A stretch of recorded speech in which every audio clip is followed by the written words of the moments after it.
नमस्कार, मैं हूं बालकृष्ण थरेजा। आप देख रहे हैं डेली लाइव। आइए शुरुआत करते हैं आज के समाचारों की। 4 माह के बिजली के बिल माफ करने की मांग करते हुए मार्क्सवादी कम्युनिस्ट पार्टी कार्यकर्ताओं ने मंगलवार को जिले के समस्त जीएसएस कार्यालयों के समक्ष धरना प्रदर्शन करते हुए मुख्यमंत्री के नाम का ज्ञापन विद्युत विभाग के अधिकारियों को सौंपा।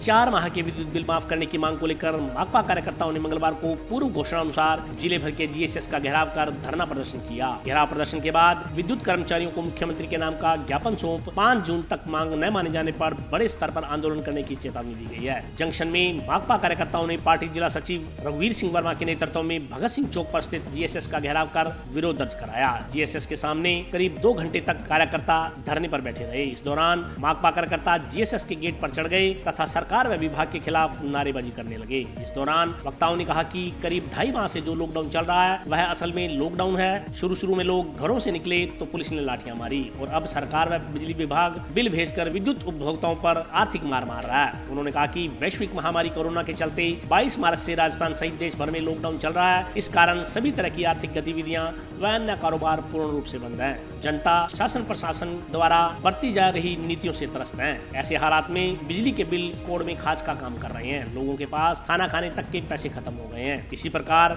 टाउन में भी मार्क्सवादी कम्युनिस्ट पार्टी कार्यकर्ताओं ने आईएन कार्यालय के समक्ष नारेबाजी कर धरना दिया। इस मौके पर कार्यकर्ताओं ने विद्युत विभाग के सहायक अभियंता को ज्ञापन भी सौंपा। इस मौके पर बहादुर सिंह चौहान, आत्मा सिंह, राजेश बजाज, जितेंद्र दास, बसंत सिंह, रिंकू मिश्रा, मोहन मिश्रा सहित अन्य लोग उपस्थित थे। इसी प्रकार जंक्शन के खुंजा जीएसएस पर वारिस अली के नेतृत्व में कार्यकर्ताओं द्वारा प्रदर्शन कर मुख्यमंत्री के नाम का ज्ञापन सौंपा गया। इस मौके पर ओम स्वामी, राजेंद्र नोखवाल, अरविंद अग्रवाल, परविंदर सिंह, सतीश कुमार, रोशन मास्टर, जगदीश तंवर सहित अन्य लोग उपस्थित थे। माफ करो, माफ करो, माफ करो। 6 महीने का बिजली बिल माफ करो, माफ करो, माफ करो। इनकलाब जिंदाबाद, जिंदाबाद, जिंदाबाद। आर्थिक गतिविधियां बंद थी, तमाम मजदूर की मजदूरी बंद थी। वो तमाम लोग जो रिक्शा चलाते हैं, ई रिक्शा चलाते हैं, पान का खोखा चलाते हैं, खोमचा चलाते हैं, वो चाहे वो कोई पानी पता से बेचता है, चाहे छोटी नाई की दुकान है, जो दिहाड़ीदार मजदूर है उसकी हालत खराब थी। हालत तो ये थी कि उसके घर में खाने के लिए राशन भी नहीं था और सरकार ने राशन तो क्या देना। और बड़ी चर्चा थी ये लॉकडाउन के दौरान, ये चर्चा थी कि राजस्थान की सरकार, गहलोत की सरकार बड़ी संवेदनशील है। मैं मजदूर हूँ, मैं मजदूरी करता हूँ, मजदूरी करके अपना पेट पालता हूँ। लेकिन जो सरकार ने पहले कोरोना की बीमारी आई और उस बीमारी के चलते सरकार ने लॉकडाउन लगा दिया। उस लॉकडाउन में हमारा काम धंधा बिल्कुल बंद हो गया। बिल्कुल हम घरों में रहे, घरों से बाहर नहीं निकले और इसके चलते जो हमारी आर्थिक हालात है बिल्कुल खराब हो गई। घर में बिल्कुल खाने के लिए अनाज नहीं है और कोई भी ऐसी सुविधा नहीं है जिससे कि हम हमारा जीवन यापन कर सके। और इस हालात के अंदर और ऊपर से ये बिजली के बिल और आ गए। और अभी सरकार, ये पहले तो सरकार ने घोषणा कर दी हम बिजली के बिल माफ कर देंगे, लेकिन अब सरकार कह रही है कि बिजली के बिल भरने पड़ेंगे, अगर नहीं भरोगे तो कनेक्शन काट देंगे। इसलिए हम इस हालात में नहीं है जो हम ये बिजली के बिल भर पाएंगे। इसलिए हमारा ये सरकार से निवेदन है कि इस हालात के अंदर हमारे बिजली के बिल माफ किए जाएं, क्योंकि हम ऐसी हालात के अंदर आए, काम धाम बिल्कुल नहीं चलागा इस पिछले लॉकडाउन के दौरान और बिल्कुल हम अंदर बंद थे, कमरों में घर में रहते थे, कोई काम नहीं था और ऐसी हालात हुई पड़ी है। और अभी भी कोरोना की बीमारी ये खत्म होने वाली नहीं है, अभी और आगे बढ़ रही है, देश के पैमाने पर बढ़ रही है। ये हमारे भी शहर में, हमारे इस जिले में बीमारी बढ़ रही है। इसलिए हमारा ये सरकार से निवेदन है कि ये बिजली के बिल है जो माफ किए जाए। कम्युनिस्ट पार्टी मार्क्सवादी द्वारा पूरे जिले के अंदर जितने जीएसएस है हनुमानगढ़ जिले के अंदर सबका ऊपर प्रदर्शन, घेराव और धरना चल रहा है। इसी के अंतर्गत हनुमानगढ़ जंक्शन के मुख्य बाजार अंदर जो जीएसएस है का अभी घेराव चल रहा है। यहाँ सारे साथी बैठे हैं, जिसमें मुख्य मांग है कि बिजली के बिल हैं वो 4 महीने के माफ होने चाहिए। हम लगातार ये बात राजस्थान सरकार को, केंद्र सरकार को कह रहे हैं कि जब से 24 मार्च से लॉकडाउन लागू हुआ है उसके बाद किसी तरह की आर्थिक गतिविधियाँ नहीं हुई, न कोई दुकानें खुली, ना कोई तेजी मजदूरी का काम चला, ना ऑटो रिक्शा चला, ना टैक्सी चली, किसी चीज़ का काम नहीं चला। और उसके बाद भी सरकार ने पहले की कि हमने ये कहा है कि बिजली का बिल हम माफ करेंगे और आज अपनी बात से मुकर रही है। उस बात को लेकर हम आज पूरे जिले के अंदर 2 जून को पूरे जिले के जितने भी जीएसएस है वहां पर गांव में ग्रामीण और शहर में शहरी लोग तमाम लोग वहां धरना लगाकर अपना विरोध प्रकट कर रहे हैं, ज्ञापन दे रहे हैं कि आज अगर बिजली का बिल माफ नहीं होता इस कोरोना के दौर में तमाम जनता ने सरकार का साथ दिया है, सभी चीज का साथ दिया है, लेकिन आज जब जनता की बारी है उसको राहत देने की, जब सरकार अपने वादे से मुकर रही है, इसके खिलाफ पूरे क्षेत्र के अंदर आक्रोश है। ये आंदोलन और भी आगे जारी रहेगा। आज हमारा ये धरना है, बिजली के बिल 4 महीने के जो है वो माफ होने चाहिए। जो लॉकडाउन महामारी के दौर पर चल रहा है, बिना ही सूचना, बिना तला के, बिना बताए हुए ये लॉकडाउन सरकार ने कर दिया और गरीब को मार पड़ी। किसको मार पड़ी? ज़्यादा पूरा हिंदुस्तान तहस नहस हो गया और ऐसा गरीबों का हाल हुआ है, कोई लाखों हजारों की जानें गई भूखमरी से। तो सबका मारा बुरा हाल है गरीब का। गरीब ऐसा भी हाल हुआ है कि नौजवान, बच्चियां, बच्चे, बुजुर्ग, महिला, हमारी मांग ये है कि 4 महीने का बिल सरकार को माफ़ करना चाहिए। अगर सरकार नहीं माफ़ करेगी तो भारतीय कांग्रेस पार्टी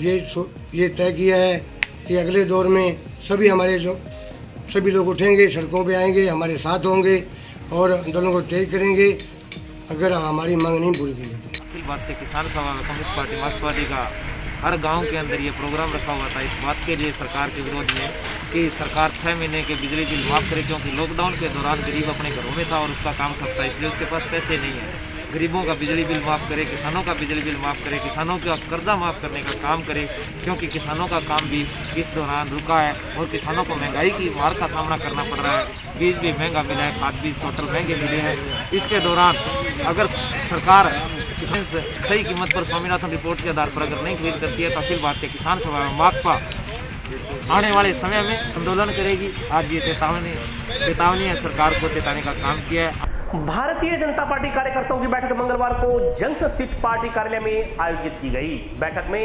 सांसद निहाल चंद मेघवाल व पूर्व मंत्री डॉक्टर राम प्रताप ने भी भाग लिया। भारतीय जनता पार्टी की बैठक मंगलवार को जिलाध्यक्ष बलबीर बिश्नोई की अध्यक्षता में जंक्शन स्थित पार्टी कार्यालय में आयोजित की गई।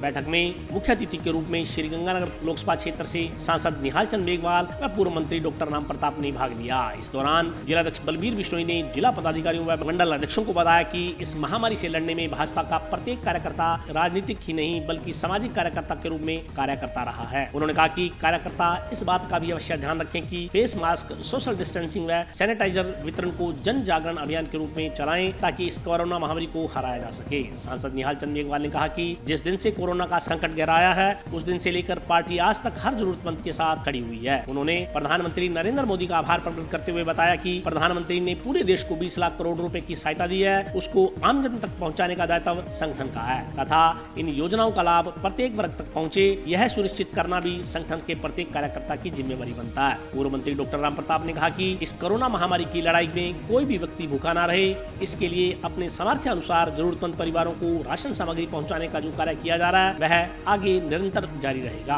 डॉक्टर राम प्रताप ने फसलों का समर्थन मूल्य बढ़ाने के लिए प्रधानमंत्री नरेंद्र मोदी का आभार जताया। जिला महामंत्री जुगल किशोर गौड़ ने आत्मनिर्भर भारत के लिए पार्टी के आगामी कार्यक्रमों के बारे में सभी मंडल अध्यक्षों व जिला पदाधिकारियों को जानकारी दी। इस मौके पर लेखराम जोशी, जसपाल सिंह, पवन श्रीवास्तव, सुरेंद्र जाखड़, उत्तम राठौड़, दीपक खाती सहित अन्य भाजपा कार्यकर्ता मौजूद थे। बैठक के बाद भाजपा सांसद निहाल चंद ने जंक्शन के वार्ड नंबर 49 गांधीनगर में कर्फ्यू ग्रस्त क्षेत्र का जायजा लेकर स्थिति को देखा। इस दौरान भाजपा जिलाध्यक्ष बलबीर बिश्नोई व भाजपा नेता अमित साहू भी उनके साथ मौजूद रहे। सांसद ने प्रशासन से कर्फ्यू ग्रस्त क्षेत्र के हालातों की जानकारी लेते हुए आमजन को कोई परेशानी न हो इसके लिए अधिकारियों को दिशा निर्देश जारी किए। अधिकारियों को निर्देशित किया कि कोई भी व्यक्ति भूखा न सोए, समय समय पर जरूरत की वस्तुएं घर घर पहुँचाई जाए। सांसद ने प्रशासन द्वारा की गई व्यवस्थाओं पर संतोष जताया।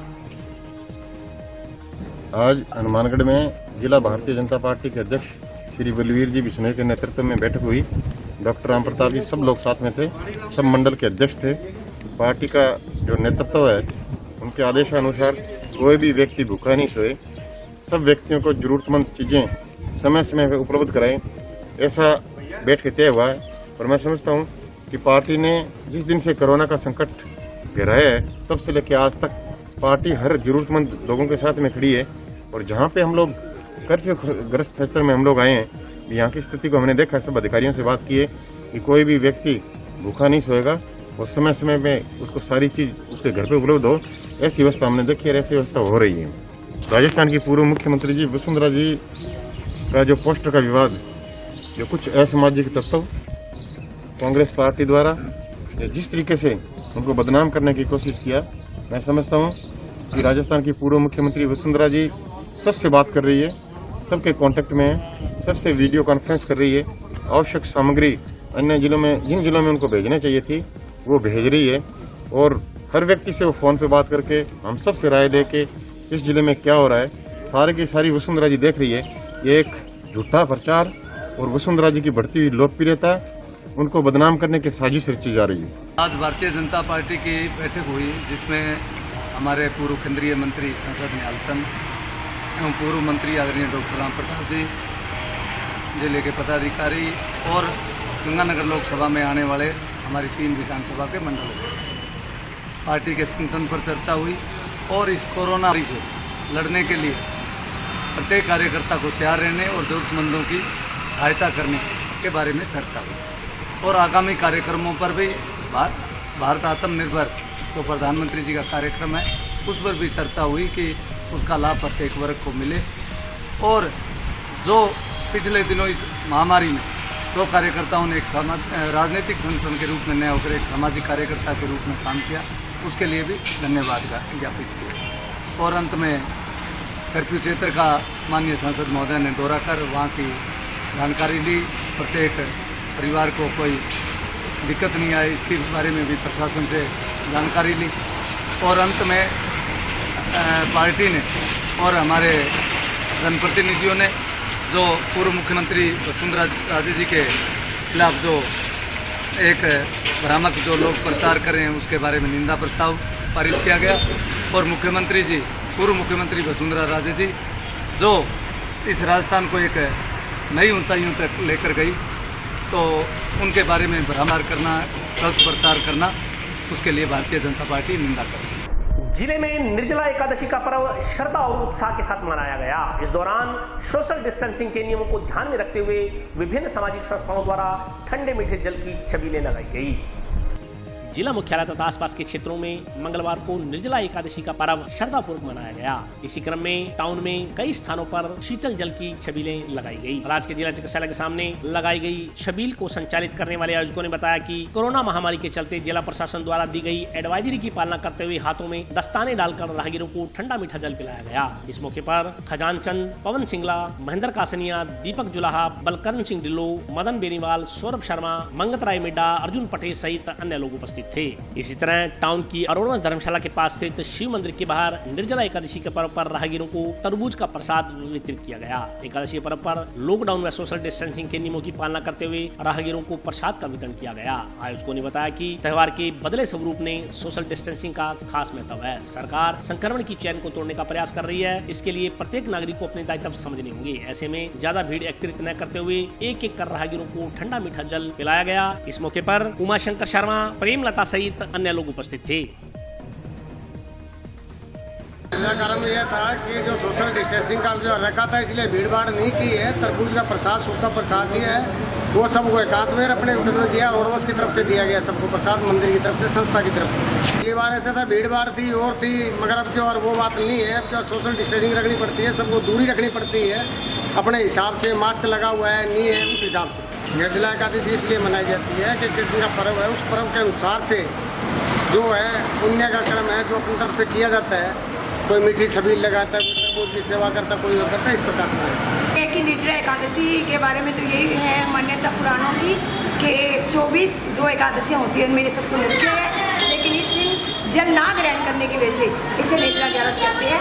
स्नान और आचमन के अंदर जो जल आए वही पिया जाता है और इससे कहते हैं कि यदि श्रद्धापूर्वक किया जाए तो 24 एकादशियों का जो व्रत का फल है वो एक एकादशी के व्रत से मिल जाता है। हाँ जी, ये इसलिए रखा जाता है कि भगवान कृष्ण जी ने खुद मतलब इस व्रत को शुरुआत की थी पांडवों ने अपनी विजय के लिए, और जो इसको भीमसेन एकादशी भी कहते हैं क्योंकि भीम जो है उसके वृक नाम की अग्नि का वास था और उधर के अंदर उसे बहुत भूख लगती थी। उसने कहा कि हे प्रभु, स्वर्ग की प्राप्ति के लिए मैं कोई ऐसा व्रत करना चाहता हूँ कि जिसमें कि मुझे स्वर्ग की प्राप्ति हो। लेकिन जब उसने सुना कि इसमें जल भी जो है वो मनाही है, फिर भी उसने भीम जैसे विशाल मतलब पुरुष ने ये रखी, इसीलिए इसको भीमसेन एकादशी भी कहते हैं। इसी बात से बहुत काफ़ी ज़्यादा अंतर नजर आया कि नहीं है। शरबत की जो प्याऊ लगाते थे वो हम नहीं लगा सके, इसलिए अनुशासन के अंदर रहकर और पुलिस से जो है अपनी अनुमति लेकर हमने ये थोड़ा सूखा प्रसाद जो है वो वितरण किए, जो फल वितरित किए। आज निमाणी पे हमारे पंजाबी लोग निमाणी बोलते हैं निर्जला एकादशी को। इस पर हमारे परिवार की तरफ से ये कार्य करवाया है। पहले भी हमारे दिल में रखी है कि कोई सेवाभावी काम हो वो हमें करने चाहिए और हमें आत्मा को शांति मिलती है अच्छे कार्य करने में। बीती रात तेज बारिश और अंधड़ के कारण टाउन के वार्ड संख्या 45 में एक क्षतिग्रस्त विद्युत पोल टूटकर सड़क पर आ गिरा। पोल टूटने से कई घंटों तक विद्युत आपूर्ति बाधित रही। जिले में बीती रात हुई भारी बारिश और तूफान से इलाके में काफी नुकसान होने की जानकारी मिल रही है। इसी क्रम में विद्युत विभाग द्वारा लगाए गए विद्युत पोल भी क्षतिग्रस्त हो गए हैं। टाउन स्थित वार्ड संख्या 45 की बिहारी बस्ती में एक क्षतिग्रस्त विद्युत पोल टूटकर सड़क पर जा गिरा। करीबन 10 फीट की सकरी गली में विद्युत पोल गिर जाने से रास्ता बंद हो गया। बीती रात आई तेज आंधी के कारण बिजली का पोल गिर गया था। वार्ड वासियों का कहना है कि पोल गिरने के बाद भी विद्युत विभाग द्वारा बिजली के प्रवाह को बंद नहीं किया गया। हालांकि इस संदर्भ में वार्ड वासियों द्वारा विद्युत विभाग के कर्मचारियों को सूचित किया गया, लेकिन कोई सुनवाई नहीं हुई। लेकिन कुछ देर बाद विद्युत आपूर्ति रोक दी गई। गनीमत यह रहा कि रात को क्षतिग्रस्त विद्युत पोल गिरने से जान माल का कोई नुकसान नहीं हुआ। विद्युत पोल पर विद्युत मीटर भी लगे हुए थे। वार्ड वासियों का कहना है कि विद्युत पोल्स के बीच की दूरी इतनी अधिक है कि बिजली की तारें महज 8 फीट की ऊंचाई पर झूलती रहती हैं। कई बार विद्युत विभाग के अधिकारियों को समस्या से अवगत करवाने के बावजूद भी विद्युत विभाग का कोई भी कर्मचारी अव्यवस्थाओं की सूद लेने नहीं आया। विद्युत पोल गिरने से कई घंटों तक वार्ड संख्या 45 की विद्युत आपूर्ति बाधित रही। गर्मी के मौसम को देखते हुए वार्ड वासियों को दिन के समय काफी परेशानियों का सामना करना पड़ा। वार्ड वासियों ने बताया कि विद्युत पोल पहले ही सड़क की तरफ काफी झुका हुआ था। तेज आंधी और बारिश के कारण हवा के एक झटके ने खंबे को तोड़ दिया और पोल सड़क पर आ गिरा। वार्ड वासियों ने विद्युत पोल्स को दुरुस्त करवाने की मांग की है। प्रशासन की कमी है क्योंकि ये खंबा तो पहले से ही कमजोर है, आप देख ही रहे हैं। और रात को हुआ तो चलो नुकसान अभी कम हुआ, यदि दिन दहाड़े ऐसा होता तो बच्चे घर के बाहर रहते हैं, कोई आने वाले साधन इसके नीचे आ सकता था। और अभी भी जो है गिरा है तो उसके अंदर बहुत से लोगों का जो मीटर जो है वो इसके साथ आ गया है, तो नुकसान तो हुए ही हैं। और इसके बावजूद ये खंभा गिरने के बाद में भी जो है वो लाइट को जो है चालू कर दिया गया था। फिर लोगों के द्वारा जब फोन किया गया था उन्होंने लाइट को बंद किया है, नहीं तो लाइट को इन्होंने चालू कर दिया था, जिसके कारण और नुकसान होने की संभावनाएं थी। प्रशासन से यही मांग है कि जो उपेक्षित बस्तियां हैं, कच्ची बस्तियां, वहाँ पे खंभों का समय समय पे देखभाल करते रहें वो, ताकि जो है गरीब जनता इससे नुकसान से बचे। बिजली विभाग की कमी है, खंभे बहुत दूर लगा हुआ है और तार लटका हुआ था। केबल कंप्लेन में गया तार बदलने के, लेकिन तार नहीं बदला। इसके कारण इसके पे वजन ज़्यादा हो गया, इसके कारण ये गिरा है। तो खंभे तार टूटा है, घर में कनेक्शन से वो सब टूट गया और कोई नुकसान तो नहीं हुआ। ऐसे रात को हुआ, इसके कारण नुकसान नहीं हुआ।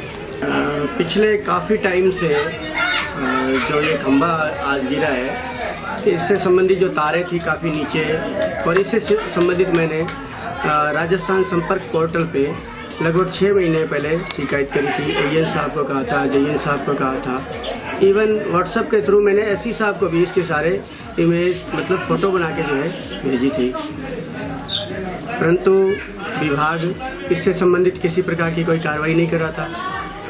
बाद में बातचीत की तो कहा कि अभी लॉकडाउन चल रहा है जी, कोरोना काल चल रहा है जी, तो इस वजह से ये जो है नहीं हुआ। और संयोग ऐसा बना कि कल रात्रि आंधी तूफान आया, और गनीमत ये है कि रात होने की वजह से एक जनहानि, जिसको हम कह सकते हैं बहुत बड़ी जनहानि होने से बचत हो गई है। निश्चित रूप से प्रशासन सजग नहीं है, विद्युत विभाग सजग नहीं है, जिसका खामियाजा आम जनता को भुगतना पड़ता है। अभी जो आए हुए हैं विभाग से, उनसे मेरी बात हुई है, तो एक तो जो खंभा टूटा है उसका वो नए सिरे से लगा रहे हैं, नया खंभा लगाएंगे, और बीच में जो स्पेस था जिस वजह से तार काफी नीचे था, तो वो कह रहे हैं कि बीच में एक और खंभा देंगे। नगर परिषद के अतिक्रमण निरोधक दस्ते ने टाउन में रेलवे स्टेशन की बाउंड्री के नजदीक अतिक्रमण हटाने की कार्रवाई की। नगर परिषद प्रशासन ने बीती शाम टाउन रेलवे स्टेशन की बाउंड्री के नजदीक अतिक्रमण हटाने की कार्रवाई की। इस दौरान अतिक्रमण निरोधक दस्ते ने जेसीबी से रेलवे की बाउंड्री के पास स्थानीय लोगों द्वारा किए गए अतिक्रमण हटवाए। नगर परिषद के अतिक्रमण रोधी दस्ते ने रेलवे बाउंड्री के पास लोगों द्वारा बनाए गए शौचालय और छप्परों को हटाने की कार्रवाई की। सहायक अभियंता बंता सिंह ने बताया कि लॉकडाउन से पूर्व भी इस संदर्भ में नगर परिषद को शिकायत प्राप्त हुई थी। लॉकडाउन के चलते कई गतिविधियां प्रतिबंधित थी। छूट मिलने के बाद नगर परिषद द्वारा अवैध अतिक्रमण हटवाए जा रहे हैं। उन्होंने कहा कि आगे भी शिकायत मिलने पर नगर परिषद द्वारा निरंतर कार्रवाई की जाएगी।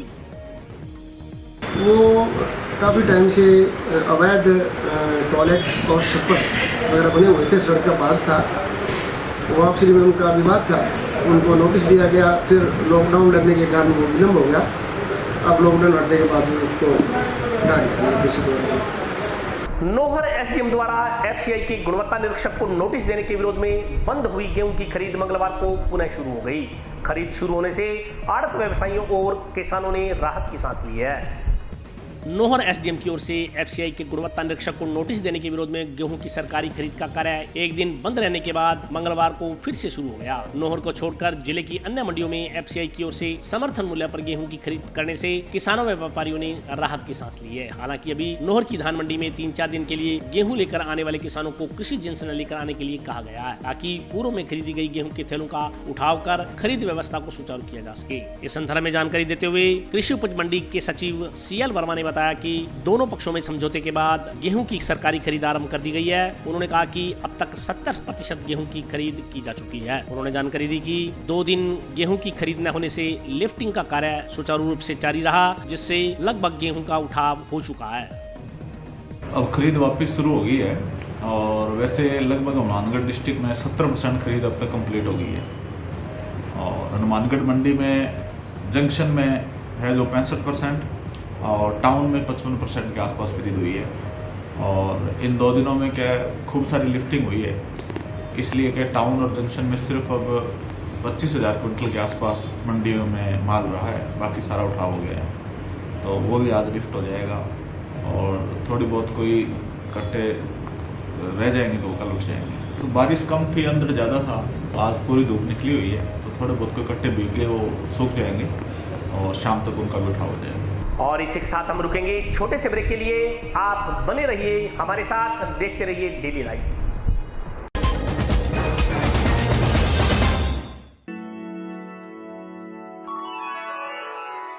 यूं तो कई बार मुझे हंसते देखा है, पर ये हंसी कुछ और है। ये गहना मुझ पर जचता है, पर ये महज एक गहना नहीं, ये रूपरेखा है मेरे मन की, हंसती खिलखिलाती लहरों की, जो आतुर थी अब तक मुझ पर सजने को। इसलिए ये गहना ही मेरा सच्चा श्रृंगार है, श्रृंगार है, श्रृंगार है।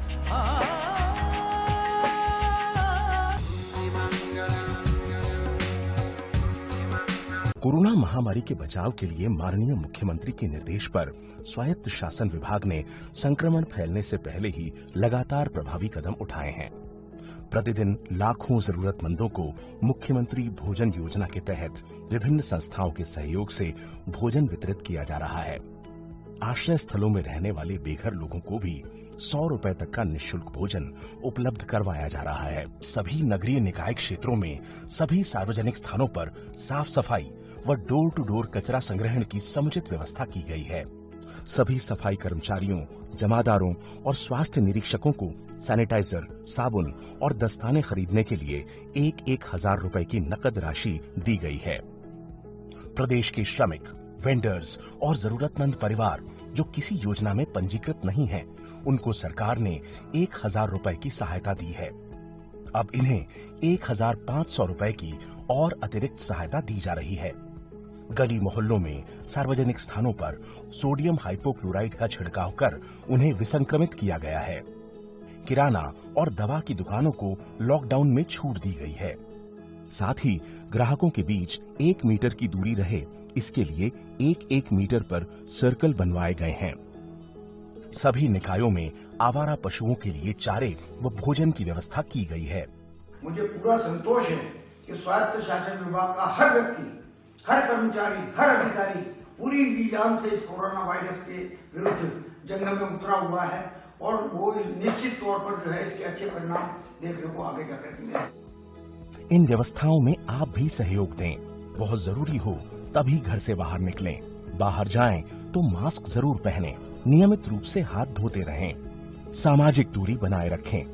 खांसते और छींकते समय रुमाल लगाएं। आइए हम मिलकर कोरोना को हराएं। ब्रेक के बाद स्वागत है। आइए नजर डालते हैं अगले समाचारों पर।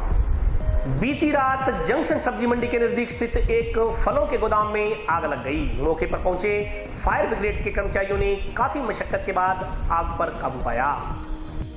जंक्शन सब्जी मंडी के पीछे बने फलों के गोदाम में सोमवार देर रात्रि को आग लग गई। आग लगने से गोदाम में रखे फलों के अलावा 2-3 रेहड़ियां जलकर राख हो गई। सूचना पर पहुंची फायर ब्रिगेड की मदद से कड़ी मशक्कत के बाद आग पर काबू पाया जा सका। इसमें करीब 75,000 रुपए का नुकसान होने की बात कही जा रही है। मिली जानकारी के अनुसार बाजार में रेहड़ी पर घूम कर फल बेचने वाले सुरेशिया निवासी चानन राम नामक व्यक्ति का जंक्शन सब्जी मंडी के पीछे वार्ड 48 में बने नोहरे में गोदाम है। मंगलवार को निर्जला एकादशी पर बेचने के लिए चानन राम ने सेब, मौसमी केले आदि सोमवार को मंडी से खरीदकर गोदाम में रखे थे। बताया जा रहा है कि अंधेरी आने से पहले रात्रि करीब 12 बजे नोहरे में बने गोदाम से आग की लपटें उठती दिखी। सब्जी मंडी के पहरेदारों ने इसकी सूचना गोदाम मालिक को दी। सूचना पर कुछ देर बाद फायर ब्रिगेड भी मौके पर पहुंच गई तथा आग बुझाने के प्रयास आरंभ किए। काफी मशक्कत के बाद आग बुझाई जा सकी, लेकिन तब तक गोदाम में खड़ी 2-3 रेहड़ियों के अलावा फल आग की भेंट चढ़ चुके थे। पीड़ित चानन राम के अनुसार आग लगने से करीब 75,000 रुपए का उसका नुकसान हो गया। उसने निर्जला एकादशी के कारण सेब की पेटियां व मौसमी के कट्टे सहित अन्य फल गोदाम में लाकर रखे थे।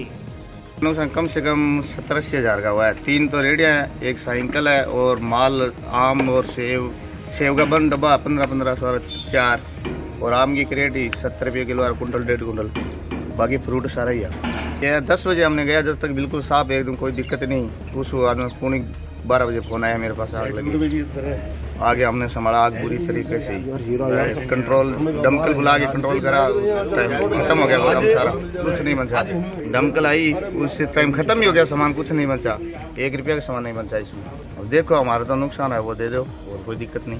ये जो उससे पहले आग लगी थी वो उस टाइम मेरा गोदाम और एक काकी गोदाम साथ में था, तो उस टाइम भी आग लगी थी। प्रशासन रात को आया था मौके पे, जांच भी हुई थी, लेकिन उस समय कोई ना तो मामला दर्ज किया गया ना कुछ और किया गया। ये इलाकों का मतलब क्या सिस्टम ऐसा बन गया है कि यहाँ पे लोग नशे वाले आते हैं, तो आए दिन लोग ऐसे लोग आते हैं। और पीछे जो कन्या स्कूल का पड़ा है सारा उजाड़ पड़ा इलाका, वहाँ से कोई पेट्रोल घेर के आग लगाई जाती है। ऐसे दिल्ली से या वैसे आग लगने वाली है नहीं। एक जो पिछली बार आग लगी थी उसमें 15 मिनट के अंदर गोदाम जल गया सारा। और ये जो आग लगी रात को 11:15 फोन आया था, उस टाइम ये 10 साढ़े 10 घर गए थे, जब तक तो सही था गोदाम। उसके बाद में आग लगी। मौसम ठंडा है, देख लो। अब प्रशासन सोया पड़ा है, प्रशासन से कोई कार्रवाई नहीं हो रही है। पहले एप्लीकेशन दर्ज कराई हुई है प्रशासन को कि आग कांड के अंदर पहले भी हमारा मामला दर्ज हुआ था, लेकिन कोई सुनवाई नहीं हुई उस टाइम। अब सुनवाई करे प्रशासन तो बात है। अब जो मुआवजा सरकार क्या देगी, सरकार की समझ से बाहर है। कोई रेडी वाले की कोई सुनवाई नहीं हो रही है, ना हमारे कच्चे का कोई बीमा बनता है ना और बनता है। अब कोई प्रशासन सुने और दोबारा कांड ना हो, हम तो ये चाहते हैं बस। पुलिस ने बीती रात लखवारी के नजदीक सड़क हादसे का शिकार हुए युवक के शव का मंगलवार को पोस्टमार्टम करवाकर शव परिजनों को सौंप दिया। ईंटों से भरे ट्रक के टायर तले कुचले गए बाइक सवार युवक के शव का पोस्टमार्टम मंगलवार सुबह किया गया। टाउन पुलिस ने जिला अस्पताल के मोर्चरी कक्ष में रखा मृतक दीपक पुत्र दुलीचंद लुहार निवासी वार्ड नंबर 20 रावसर का शव पोस्टमार्टम के बाद परिजनों को सौंप दिया। इससे पहले सोमवार देर रात इस संदर्भ में ट्रक चालक के खिलाफ टाउन थाने में मृतक के बड़े भाई ने मामला दर्ज करवाया। पुलिस ने निर्मल मोयल पुत्र दुलीचंद लुहार की रिपोर्ट पर ट्रक नंबर RJ 31 GA 5401 के चालक के खिलाफ वाहन को तेजी व लापरवाही से चलाकर दुर्घटना कारित करने के आरोप में धारा 279 337, 304 ए के तहत मामला दर्ज किया है। उल्लेखनीय है कि दीपक लोहार सोमवार देर शाम को अपनी पत्नी सोनू के साथ बाइक पर सवार होकर हनुमानगढ़ की तरफ आ रहा था। रात करीब 9 बजे जब वह गांव लखवाली से पहले इंदिरा गांधी मुख्य नहर के पुल के पास पहुंचे तो सामने से हनुमानगढ़ की तरफ से आए ट्रक के चालक ने वाहन को लापरवाही से चलाते हुए मोटरसाइकिल में टक्कर दे मारी। टक्कर लगते ही बाइक चालक दीपक उछलकर सड़क पर गिर गया और ट्रक का पिछला टायर उसके ऊपर से गुजर गया। हादसे में गंभीर घायल दीपक ने मौके पर ही दम तोड़ दिया। ट्रक चालक वाहन छोड़कर मौके से फरार हो गया। ट्रक ईंटों से भरा हुआ था। हादसे की सूचना पर लखवाली पुलिस मौके पर पहुंची। उन्होंने शव को कब्जे में लेकर टाउन स्थित जिला अस्पताल की मोर्चरी में रखवाया। वहीं हादसे में घायल मृतक की पत्नी सोनू को इलाज के लिए अस्पताल में भर्ती करवाया गया है। ये दीपक कुमार सन्नो दुलीचंद लोहार, उम्र 37 साल, रावसर का निवासी है। इसका एक्सीडेंट हो गया। इसका मेडिकल मुआयना कर लाश परिवारजनों को सुपुर्द की गई है। इसका छोटा भाई निर्मल कुमार सन्नो दुलीचंद जाति लोहार है, वो अपने भाई की लाश ले जा रहा है। घटना ये कल की है। मोटरसाइकिल थे, एक्सीडेंट हो गया ट्रक द्वारा। हाँ, ट्रक वाला पकड़ में ये धारा 200 एक्सीडेंट में किया है 304 में। ट्रक ऑपरेटर्स की बैठक मंगलवार को जंक्शन स्थित ट्रक यूनियन कार्यालय में आयोजित की गई। बैठक में यूनियन की नई कार्यकारिणी का गठन किया गया। ट्रक ऑपरेटर यूनियन की बैठक मंगलवार को जंक्शन स्थित यूनियन कार्यालय में आयोजित की गई। बैठक में ट्रक संचालकों की विभिन्न समस्याओं के संदर्भ में चर्चा की गई। बैठक में आगामी वर्षों के लिए कार्यकारिणी के गठन पर चर्चा की गई। इसमें सभी सदस्यों द्वारा सर्वसम्मति से पिछली कार्यकारिणी को यथावत रखने का निर्णय लिया गया। इसमें जुगल किशोर राठी, रघुवीर गोदारा, लीलाधर शर्मा के अलावा उप सभापति अनिल खिचड़ को भी कार्यकारिणी में शामिल किया गया। यूनियन सदस्य जुगल किशोर राठी ने बताया कि पूर्व में 3 सदस्य कमेटी यूनियन का नेतृत्व करती थी, जिसमें अब एक और सदस्य को जोड़ते हुए 4 सदस्य कमेटी का संचालन किया करेंगे। इस मौके पर श्याम सुंदर झंवर, ललित सोनी, किशन मदान, सुखविंदर सिंह, गजानंद, जगदीश राठी, संजीव गोयल, लाभ सिंह, मोहर सिंह, कपिल गोयल, दलीप शेखावत, सुभाष सिंह, महावीर करवा, गुरुमंगत सिंह सहित अन्य सदस्य मौजूद थे। जो भी पहले जो भी नियम रहे हैं, जैसी अपनी व्यवस्था चलती रही है पहले, वैसी ही चलती रहेगी। इसमें कोई बदलाव नहीं है। हम जो 4 हैं, रघुवीर जी गोदारा, अनिल जी खिचड़, जुगल किशोर जी राठी और मैं लीलाधर शर्मा, इस यूनियन के कार्यकारिणी की 4 मेंबर है, 4 सदस्य। यूनियन में आज ट्रक ऑपरेटरों की मीटिंग हुई और पहले हम 3 सदस्य थे, 3 प्रधान कह दो थे, मेंबर कह दो। आज के दिन हम 4 अनिल जी की हमारे साथ है और अच्छी तरह यूनियन का काम काज संभालेंगे और बढ़िया काम करेंगे। कोई शिकायत किसी को नहीं आने देंगे। राष्ट्रीय युवा मोर्चा अनुसूचित जनजाति मोर्चा के सदस्यों ने निर्जला एकादशी के उपलक्ष्य में मंगलवार को जंक्शन स्थित अमरधाम में पक्षियों के लिए परिंदे बांधकर पर्यावरण संरक्षण का संकल्प लिया। प्रदेश भर में पशु पक्षी एवं पर्यावरण संरक्षण का संकल्प लेते हुए राष्ट्रीय युवा मोर्चा अनुसूचित जाति जनजाति मोर्चा के सदस्यों ने मंगलवार को जंक्शन स्थित अमरस्थान धाम में पेड़ों पर परिंदे बांधकर पक्षियों को बचाने का संकल्प लिया। राष्ट्रीय युवा मोर्चा अनुसूचित जाति जनजाति के राष्ट्रीय महासचिव नारायण नायक की अगुवाई में आयोजित कार्यक्रम का आगाज जंक्शन स्थित अमरधाम में परिंदे बांधकर किया गया। इस मौके पर मोर्चा पदाधिकारियों ने कहा कि स्थानीय स्तर पर अभियान के दृष्टिगत 551 पौधे, 251 परिंदे लगाने के साथ साथ पशुओं के चारे के लिए 51 थैलियों का निर्माण करवाया जाएगा, जिससे कि इस भयंकर गर्मी में बेजुबान पशु पक्षियों के जीवन की रक्षा की जा सके। नारायण नायक ने बताया कि पक्षियों और पर्यावरण को बचाना हमारा धर्म ही नहीं, हमारा नैतिक कर्तव्य भी बनता है। इसलिए प्रत्येक व्यक्ति को बेजुबान पशुओं की सहायता करनी चाहिए। इस मौके पर डॉक्टर बख्शी सिंह, पार्षद संजय सांसी, रवि कुमार, सुरेश नायक, हरदीप बराड़, बलबीर शेखावत, मनीष यादव, मुकेश मेघवाल, भूपेंद्र शाक्या सहित अन्य सदस्य मौजूद थे। आज परिंदों का और पौधारोपण किया गया है। हमारे सांसद समाज के डेरे में शुभ आरम्भ किया। आज इनको हम लगातार प्रयास करते रहेंगे। आगे यही कार्यक्रम लगातार चलता रहेगा 1 मंथ तक। जैसे डेरा या पार्क, भूमि स्थल, अन्य स्थानों पर हम ये परिंदे लगाने के कार्यक्रम चलाए रखेंगे। वीर एकलव्य युवा विकास समिति और राष्ट्रीय युवा मोर्चा SC/ST द्वारा आज एक अभियान का आगाज किया गया है। निर्जला एकादशी के शुभ अवसर पर आज हमने परिंदे, पक्षियों के लिए परिंदे और पौधारोपण और गायों के लिए खेड़ी का कार्यक्रम सभी युवा द्वारा, जिसमें पार्षद इन तमाम बाबू खान तमाम कार्यकर्ताओं द्वारा आज हम सब लोगों ने एक संकल्प लिया है कि ये पूरा जो अभियान है अब रुकने वाला नहीं है। प्रत्येक नगर परिषद के वार्डों के अंदर, ढाणियों के अंदर, गाँव के अंदर जहाँ हमारी युवा टीम है वहाँ हम ये परिंदे, पौधेरोपण और गायों के लिए खेड़ी का कार्यक्रम रखेंगे और इसमें आप सब लोगों का भी सहयोग अनिवार्य है। और आज के लिए बस इतना ही। कल फिर हाजिर होता हूँ नए समाचारों के साथ। तब तक आप प्रसन्न रहिए, स्वस्थ रहिए और लॉकडाउन के नियमों का पालन करते रहिए। नमस्कार।